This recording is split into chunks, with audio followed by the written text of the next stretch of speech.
Truth be told, when I told us here, I have been saying this thing right from day one, if you can bear me witness, that Mazi Nnamdi Kanu is not being heard by anybody other than the Igbo politicians. I said it earlier, and some people called me names and said that why do I love spreading propagandas?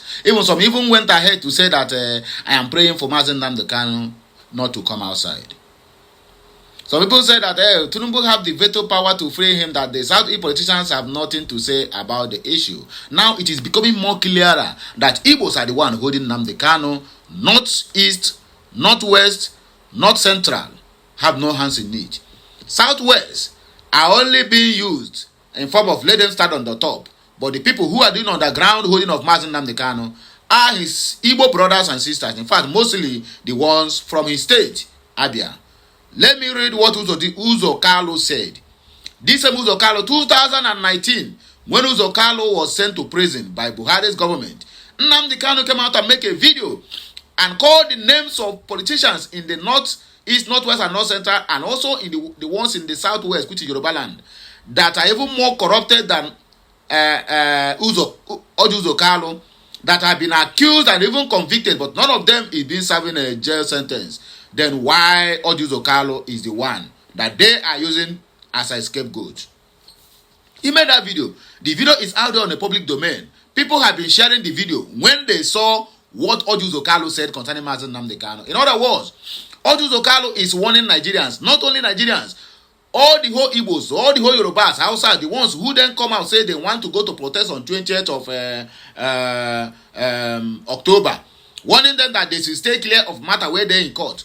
This same Uzo Kalu did not also remind them that 2012, October 13 precisely, Nnamdi Kanu was discharged and acquitted by the same court Uzo Kalu is telling us to depend. So, Mazi Nnamdi Kanu, did he depend on the court when he come out to make a public video and outcry and said Uzo Kalu should be left alone? In fact, they should release him from prison. Did he? Nnamdi Kanu not even talk about court because you know that the Nigerian judiciary is nonsense.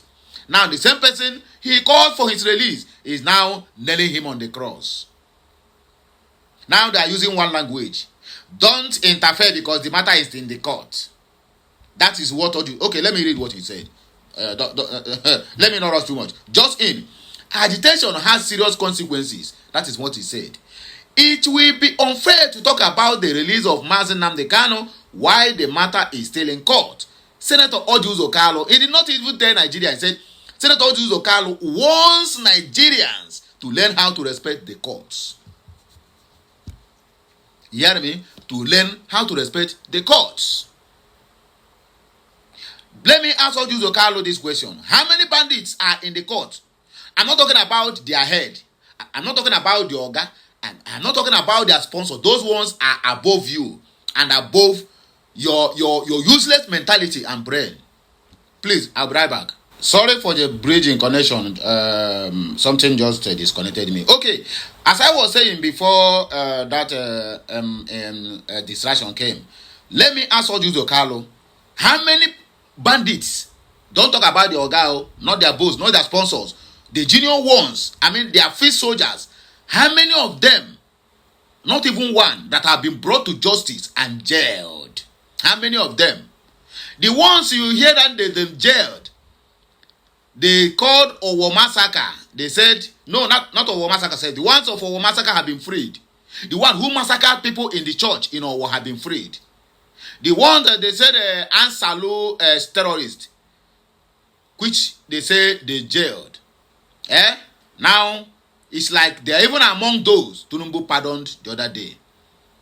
So tell me the junior ones, field soldiers, the dirty ones, how many of them are in answering? They are now in court answering questions. There's none. All of them have been turned to repentant Boko Haram, reintegrate them into the military, and they will be giving their brothers, foot soldiers in the bush, how to penetrate the soldiers. And that was why they keep on ambushing the soldiers in Northeast, Northwest, and North Central and buying them.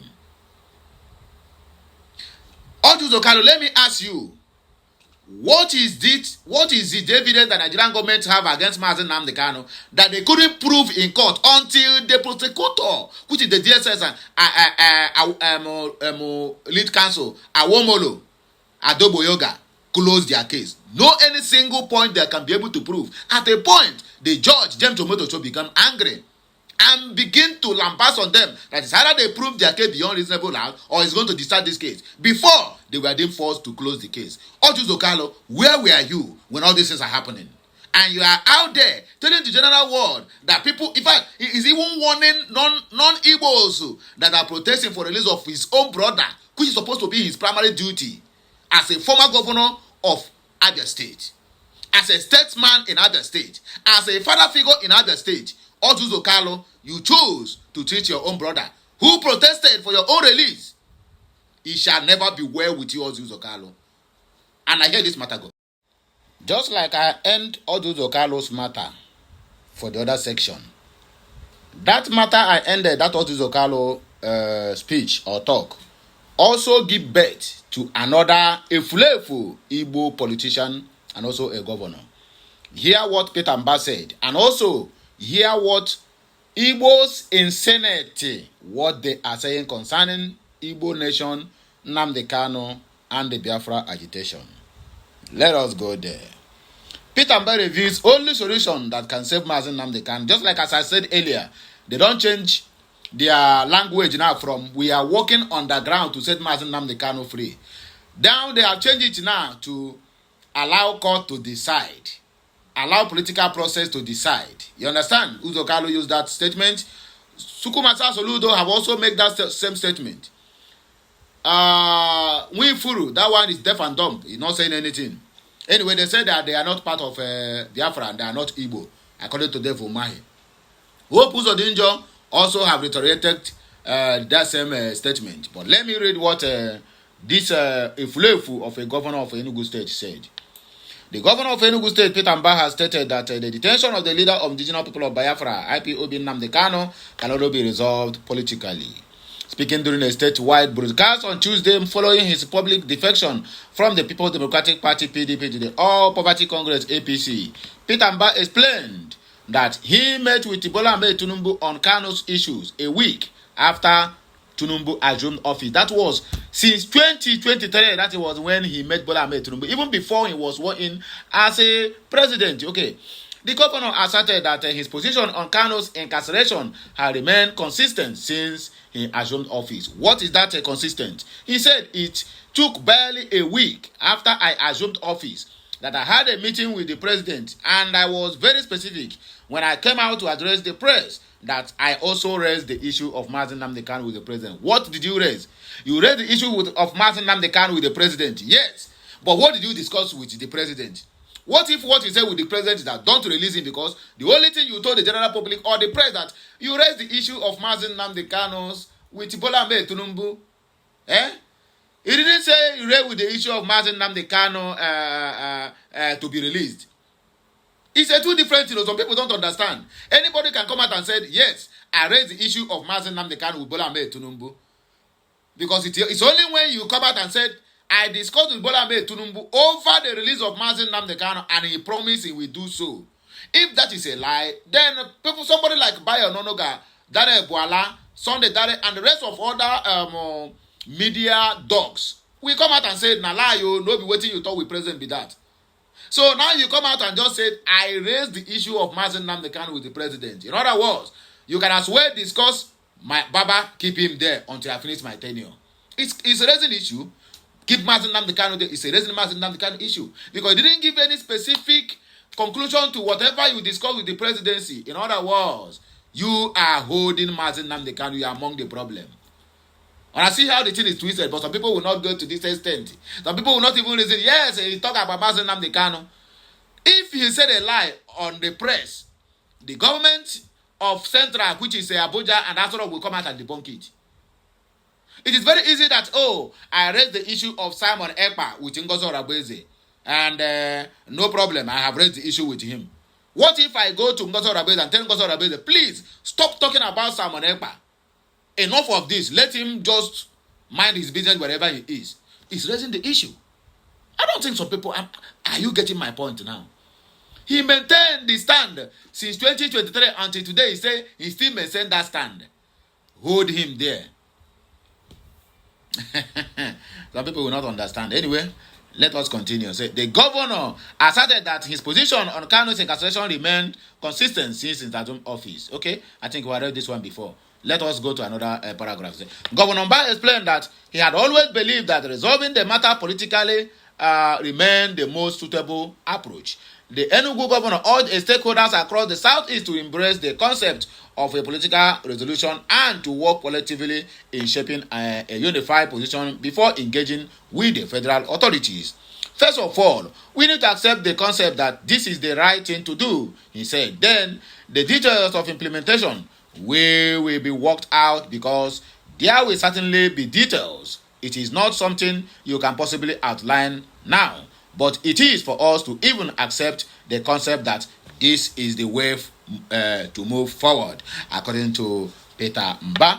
Okay, our people in the Senate, they don't come out going to Bonga letter, give Zoo government, make on see what they write you. The Nigerian Senate accused IPOB of fabricating Christian genocide claims to incite U.S. intervention. You can imagine that. Who are the ones who said it? Akpabio said his own, but there was a kind of a collective, collectively they wrote a letter, and that people who wrote that letter are southeastern senators. Out of 15 senators they have from the southeast, minus one who I can say that he will not be among those who wrote that letter. Maybe he might be included, or he might not be included. But out of that, only him can come out and say, yes, I am not part of that letter or part of what has been said. Christians, which are Igbos, are dying on daily basis by Nigerian government. Nigerian government will go to a city and open a fire. Let us forget about the one Fulani herdsmen, terrorists are killing. Nigerian government are the real terrorists in this regard when Southeast is concerned. Open pump action on an innocent and harmless civilians and kill them in numbers. Nigerian government are using fighter jets, helicopters to bomb Biafra land. That is genocide. Nigerian government are integrating terrorists into the army and bringing them to Southeast, and the only thing, assignment they gave to them is kill. That is genocide perpetrated by the government. Let us stop waiting until when they what they call it, all these terrorists begin to ride the motorbike in Biafra land. Then we know that there is a genocide in Biafra land. Because when you ask them now, they will push all the whole blames, go to IPOB. And most of them don't come out, can't debunk that whatever is happening in the Southeast is politically motivated. Okay, the Nigerian government recent accusations of that the indigenous people of Biafra, IPOB, is orchestrating a campaign to fuel U.S. narrative of a Christian genocide is a shameless attempt to deflect from its failure to protect its citizens.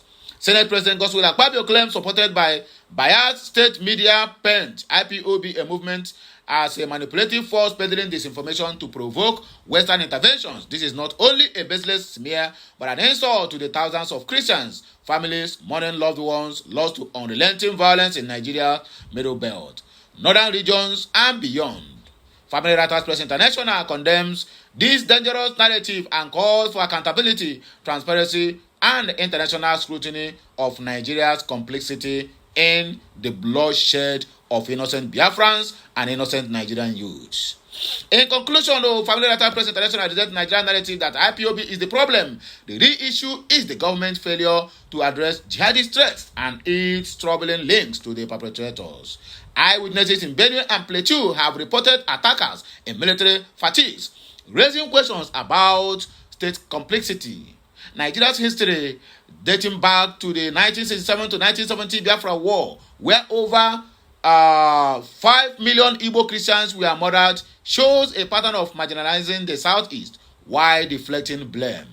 IPOB's push for a peaceful referendum reflects the frustration of a people abandoned by a state unable to guarantee their safety.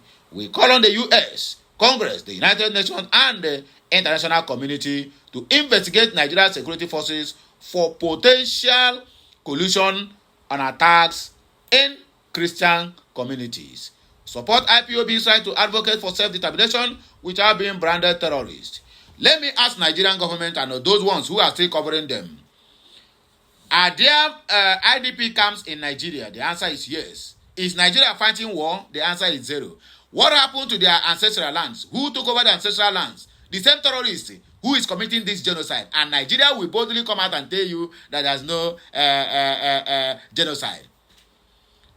Ethnic cleansing and land grabbing by same terrorists who want to take over Nigeria are chasing people from their ancestral lands, renaming their villages to their own names. And then you tell me there is no genocide. On never start. In fact, on never serious for this country called Nigeria. When on a serious, then people will then take you people serious. But for now, on a still joke. Now joke on a joke. Only to swindle money is the only thing they know how to do. Anyway, my people, now we'll take a break. More of the videos is coming your way. Like, share, comment, and make sure you keep subscribing for more interesting videos. And I will hear my voice again when I come back. Okay, Messiano, my wonderful people.